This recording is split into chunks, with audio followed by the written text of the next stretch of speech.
Hello बच्चों, मैं आशीष सिंह आपका अपने इस स्टडी एंड सक्सीड चैनल पर स्वागत करता हूं और उम्मीद करता हूं कि आप लोग बहुत ही अच्छे से होंगे, मस्त होंगे और अपनी पढ़ाई को लगातार जारी रखे होंगे।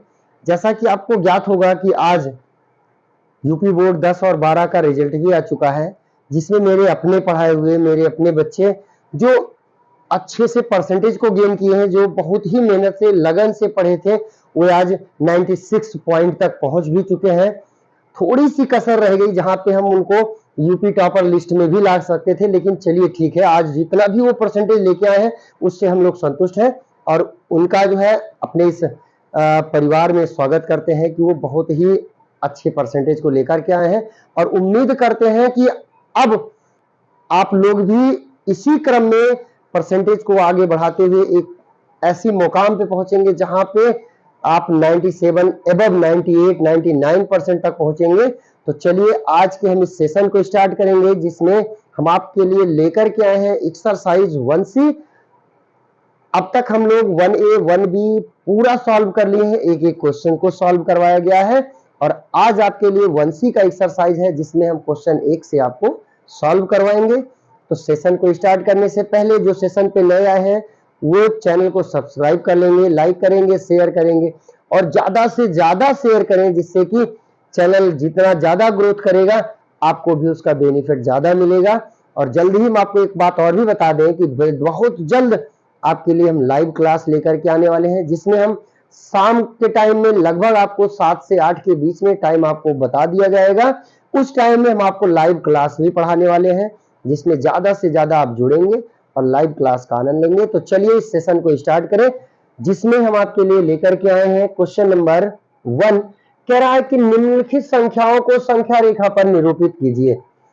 अब देखो बच्चों, संख्या रेखा पर निरूपित करना तो बहुत ही आसान है कि आप एक संख्या रेखा बना लेते हैं और संख्या रेखा पे नंबर लिख लेते हैं। इसमें आपके लिए 4 क्वेश्चन दिए गए हैं, जिसमें से हम आपके लिए 2 बता रहे हैं, एक प्लस का और एक माइनस का। बाकी आपको खुद से करके सॉल्व करना है। तो देखो, पहला तो हम जानते हैं कि 0 मिड पॉइंट पे 0 हो गया।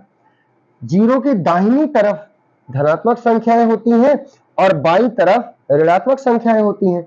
अगर दाहिनी तरफ देखो, इसमें भिन्न की संख्याएं दी हैं, तो आपको थोड़ा सा प्रॉब्लम होगा, कहेंगे सर 1 2 3 4 में हम पॉइंट भी लेके आए या भिन्न में लेके आए। तो आपको इतना सोचने की जरूरत नहीं है। सबसे पहले आप हर को देखें, कितना है, 5 है, पहले का 5 है। तो आप जब भी संख्या को लिखना चालू करेंगे वो उस भिन्न के संख्या से ही स्टार्ट कर दीजिए। बटे का 5 ही बना के लिखिए। 1/5, 2/5, 3/5, 4/5 और 5/5। तो देखो, जब ये कटेगा तो कट करके क्या आ गया, 1 आ गया ना, 1 तो मिल गया।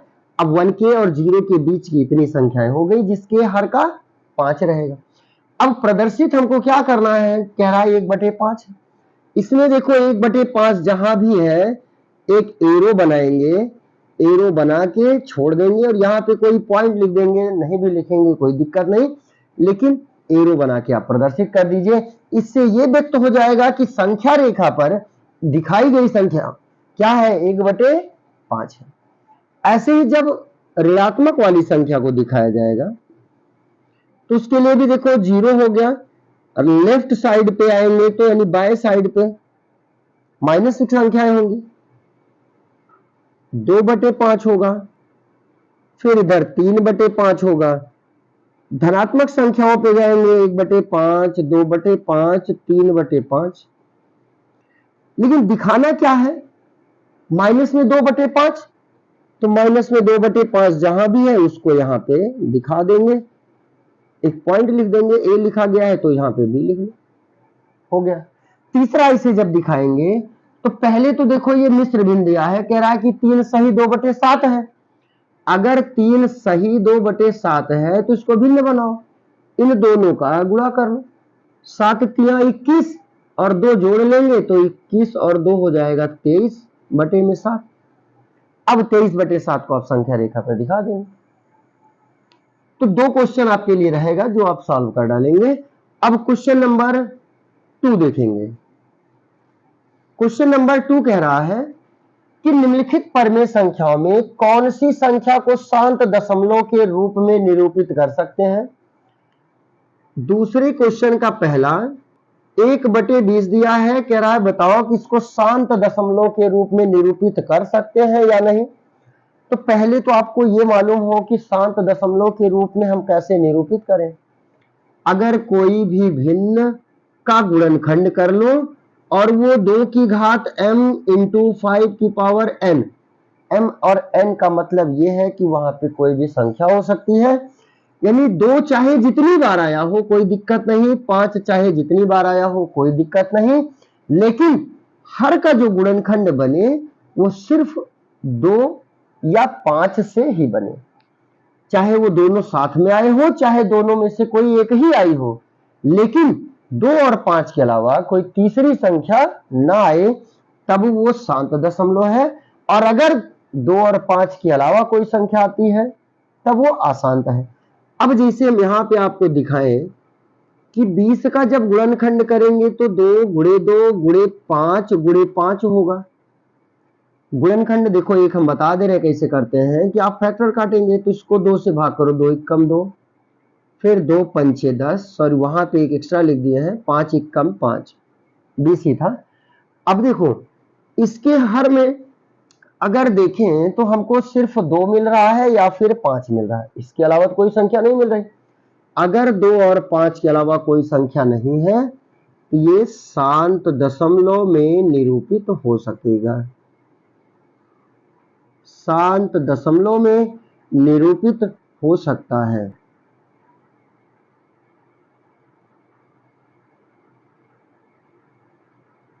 निरूपित हो सकता है। दूसरा देखो कह रहा है कि 1/27, तो 27 का फैक्टर करेंगे तो 3 गुणे 3 गुणे 3 आया। अब शर्त था कि 2 यानी या 2 या 5 हो, इसमें क्या आया 3 आया, और अगर 3 आया तो इसका मतलब ये शांत दशमलव में निरूपित, शांत दशमलव में निरूपित नहीं हो सकता, निरूपित नहीं हो सकता। तीसरा दिया है 3/5, तो हर में तो केवल 5 है और शर्त भी यही है कि 2 या 5 हो, इसलिए ये शांत दशमलव में निरूपित हो सकता है। ये भी आगे लिख लेंगे कि शांत दशमलव में निरूपित हो सकता है। चौथा 1/15, अब 15 का जब हम गुणनखंड करेंगे तो आएगा 3 गुणे 5। शर्त था कि या तो 2 आए या तो 5 आए या 2 और 5 दोनों आए, इसमें 5 तो आया लेकिन उसके साथ 3 आ गया, और 2 और 5 के अलावा कोई भी संख्या आएगी तो शांत दशमलव में निरूपित नहीं हो सकती, तो इसमें 3 आया, इसलिए शांत दशमलव में निरूपित नहीं हो सकता, शांत दशमलव में निरूपित नहीं हो सकता। इस प्रकार के क्वेश्चन आपको ऐसे करने हैं। तीसरे क्वेश्चन में आएंगे, थोड़ा सा अब मेहनत करना है आपको इस क्वेश्चन के लिए। जो तीसरा नंबर क्वेश्चन दिया है बच्चों, इसको कह रहा है कि दशमलव भिन्न को p/q के रूप में बदलिए। पहला दिया है कि 0.234, ऊपर एक लाइन खींची गई, इसको बोलते हैं बार या आवर्त दशमलव भी कहा जाता है, लेकिन उस टाइम अगर संख्या लिखी होगी तो उसके ऊपर ऐसे पॉइंट रखे होंगे, तब ये आवर्त दशमलव कहलाता है। अच्छा, ऐसे कंडीशंस के सवाल के लिए पहले तो हम ये मान लेते हैं कि ये किसी अक्ष के बराबर है, तो माना कि x बराबर है 0.234। अब बार का मतलब समझो कि बार लगने का मतलब कि हम उस संख्या को जितनी बार चाहे उतनी बार लिख सकते हैं। तो 2 3 4 अगर दिया गया है और बार लगा है तो इसको हम 2 3 4 चाहे जितनी बार लिखें। अच्छा, इसको हल करने के लिए हमको दो समीकरण बनाने होंगे, लेकिन दोनों समीकरण बनाने के लिए शर्त क्या है कि पहला समीकरण हम तब बनाएंगे जब जो ये दशमलव लगा है वो बार वाली गिनती के पहले हो, यानी जिस अंक पे बार लगा है उसके पहले दशमलव हो। और दूसरी शर्त में कहा कि दशमलव उस बार वाली गिनती के बाद हो। तो यहां पे अभी पहले तो हम ये चेक करेंगे कि दशमलव उस बार लगी हुई गिनती के पहले दिया है कि बाद में दिया है। अगर पहले दिया है तो हम समीकरण 1 मानेंगे, और अगर पहले नहीं दिया तो हम उसको पहले ले चलेंगे। तो यहां पे देखेंगे कि बार लगा है 2 3 4 पर, दशमलव भी 2 3 4 के पहले है, ये पहली शर्त को पूरा कर रहा है, तो तुरंत ही समीकरण 1 मान लेंगे। दूसरे में कहे कि दशमलव कहां रहेगा बार वाली गिनती के बाद, यानी 2 3 4 के बाद, यहां लेके आना है। तो वहां लाने के लिए हमको गुणा करना होगा, तो दोनों पक्षों में, अब गुणा करने के लिए आप सोचेंगे कितने से गुणा करें, तो आप 1 लिखिए, दशमलव यहां था, यहां से उठा के यहां लेके आना है, तो कितने अंक ले जाएंगे, 1 2 3 अंक लेके जाएंगे। तो जितना अंक लेके जाएंगे दशमलव को उतना जीरो बढ़ा लेंगे, आएगा 1000 से गुणा करने पर। और जैसे ही 1000 से हम लोग यहाँ पे गुणा करेंगे तो यक्स में 1000 का गुणा करने पर आएगा बच्चों 1000 यक्स, और यहाँ पे दशमलव 2 3 अंक खिसकेगा, तो 2 3 4, 2 3 4, चाहे जितनी बार लिखे। अब ये दूसरा समीकरण बनेगा। इतना करने के बाद समीकरण 2 में से समीकरण 1 घटाने पर, जब 2 में से 1 घटाएंगे तो 1000 में से यक्स को घटाना है, यानी बाएं साइड को बाएं साइड में से ही घटाएंगे, तो 1000 यक्स में से यक्स घटाएंगे, और इधर 2 3 4 दशमलव 2 3 4 2 3 4 डॉट डॉट माइनस घटाना है कि 0.234 234 डॉट डॉट। तो 1000 में से अगर 1 घटाएंगे तो क्या आएगा, ये आ जाएगा बच्चों 999। अच्छा, यहां पे देखो कि दशमलव के बाद जब भी आप घटाएंगे वो सभी अंक कटेंगे, क्योंकि 2 3 4 2 3 4, इधर भी 2 3 4 2 3 4 घटाएंगे तो जीरो हो गया। तो दशमलव के बाद वाले अंक को चाहे तो आप बगैर घटाए छोड़ दें, लेकिन उसके पहले का अंक घटाएंगे। इधर है 234, इसमें है जीरो, तो 234 में से जब जीरो घटाएंगे तो आएगा 234, और यक्स बराबर जब निकालेंगे तो 234 बटे में 999। अब इसमें देखो कि कटेगा कि नहीं, तो देखेंगे तो कटेगा। 3 7 21, 2 23, 3 8 24, 3 3 9, 3 3 9, 3 3 9, फिर कटेगा। 3 से 3 दूना 6, 1 7, 18 बनेगा, 3 6 18, 3 एकम 3 एकम 3, यानी यक्स का जो मान आएगा वो हो जाएगा 26 बटे 111। सेकेंड क्वेश्चन, इसका क्वेश्चन नंबर 3 का सेकेंड पार्ट देखेंगे, इसका स्क्रीनशॉट ले लेंगे आप लोग और सेकेंड क्वेश्चन को अब देखेंगे। सेकेंड क्वेश्चन कह रहा है 0.1254 है और बार सिर्फ 5 और 4 पे लगा है। अच्छा, अब यहां पे देखेंगे कि जब इसको हम P बटे Q के रूप में बदलना है तो सबसे पहले क्या करते हैं, मान लेते हैं कि यक्स बराबर है 0.1254 डॉट डॉट। चूंकि बार सिर्फ 5 और 4 पे लगा है, इसलिए जब हम संख्या की पुनरावृत्ति करेंगे तो केवल 5 4 5 4 5 4 को ही लिखेंगे। अब पहली शर्त देखो क्या था, पहली शर्त ये था कि दशमलव जिस अंक पे बार लगा है उसके पहले होगा। कहां होगा, जिस अंक पे 10 बार लगा है उस अंक के पहले होगा। तो अंक देखो बार लगा है 5 और 4 पर, 0.5 के पहले होना चाहिए, लेकिन ये 12 के पहले है, तो हमको यहां लेके आना है, तब ये पहली शर्त को पूरा करेगा। तो दोनों पक्षों में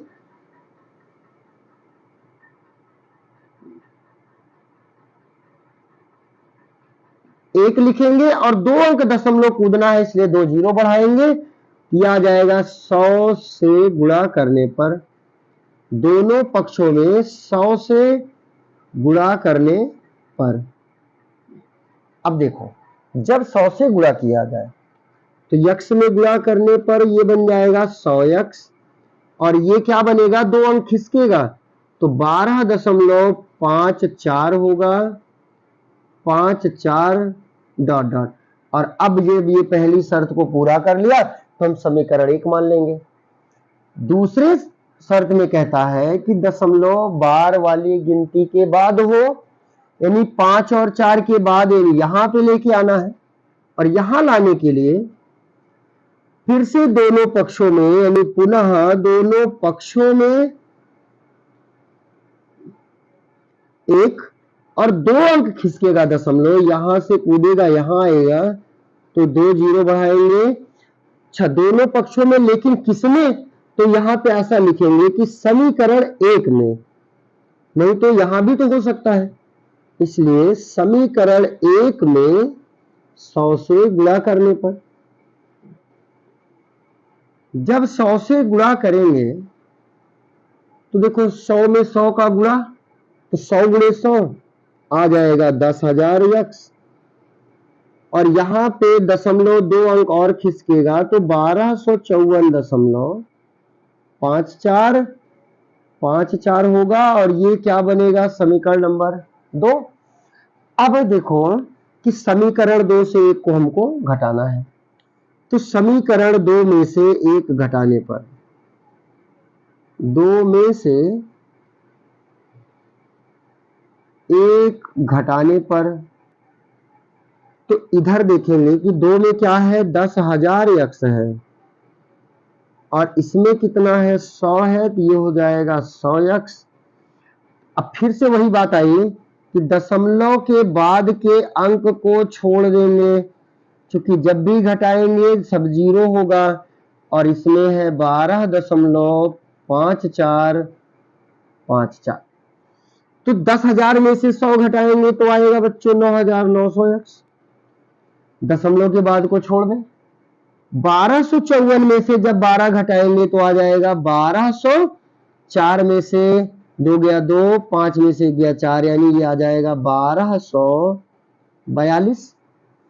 तो यक्स बराबर 1242 और बटे में हो जाएगा 9,900। अब भाग करके देखते हैं, 3 से कटेगा, 3 चौक 12, 3 इक्कम 3, 3 चौक 12, और 3 तिया 9, 3 तिया 9, ये शून्य होगा। फिर से देखते हैं कि 3 इक्कम 3, 1 4, 11 बनेगा, कट जाएगा, 3 इक्कम 3, 1 4, 11, 3 तिया 9, 2 11, 3 अठे 24, और 3 इक्कम 3। फिर से कटेगा कि नहीं कटेगा, तो चेक करेंगे, तो 2 से कटेगा, 2 छंग 12, 1 13, 2 9 18, और 2 पंचे 10, पंचे 10 शून्य। अब नहीं कटेगा, तो यक्स का मान आ जाएगा 69/550, और ये हो गया 0.12 बार 5/4 का p/क्यूब रूप। अगला क्वेश्चन, क्वेश्चन नंबर 4 पे आएंगे, लेकिन आप इस क्वेश्चन का स्क्रीनशॉट ले लेंगे। 4 नंबर क्वेश्चन कह रहा है कि बच्चों निम्नलिखित भिन्नों को दशमलव रूप में लिखिए। आपको दशमलव बनाना है, और दशमलव बनाने के लिए भाग करना है, भाग कर सकते हैं, आसान सा क्वेश्चन है, फिर भी हम आपको एक क्वेश्चन बताते हैं कि दशमलव रूप में लिख करके फिर बताना है कि दशमलव किस प्रकार का है। तो चौथे का पहला देखेंगे। पहला कह रहा है कि 36/100 है। अब इसका दशमलव क्या बनेगा, तो भाग कर लेंगे, 36/100। अगर ध्यान दें तो 100 का पहाड़ा 36 में नहीं जाएगा, तो दशमलव बढ़ा के 1 शून्य लाएंगे। अब जाएगा 3 बार, 100 तिया 300, 60 हो गया, एक जीरो बढ़ाएंगे, 100 छक्का 600, भाग करना आप लोगों को आता है, ये हो गया 0.36। अच्छा, भाग करने पर देखा गया कि पूरा पूरा कटा, अगर ये पूरा पूरा कट गया है तो ये हो गया शांत दशमलव, और शांत दशमलव का एक पहचान आपको और भी पता है, अगर हर का गुणनखंड 2 और 5 आए तो जब आप 100 का देखो गुणनखंड करके देखें तो 2 पंचे 10, 2 दूना 4, 1 5, 2 पंचे 10, 5 से भाग करेंगे तो 5 25 और 5 एक कम हो जाएगा 5।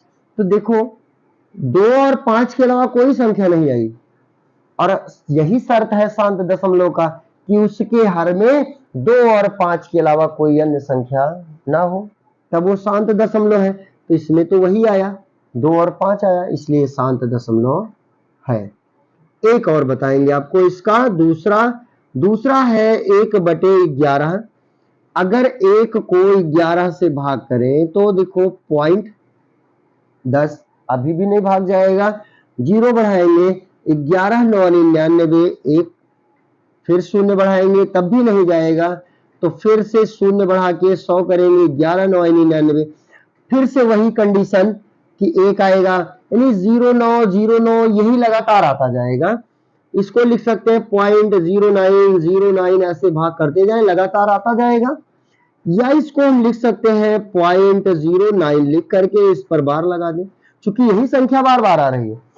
अब देखो कि इस प्रकार की संख्याओं को भी हम p/q के रूप में बदले हैं। इसको बताओ कि ये शांत दशमलव है कि अशांत है। तो एक काम करते हैं, ना हम इसको शांत लिखते हैं ना अशांत लिखते हैं, ये तो आवर्ती संख्या हो गई, जब संख्या बार बार आ रही है आवर्ती हो गई। तो यहां पे क्या लिखेंगे कि अनावसानी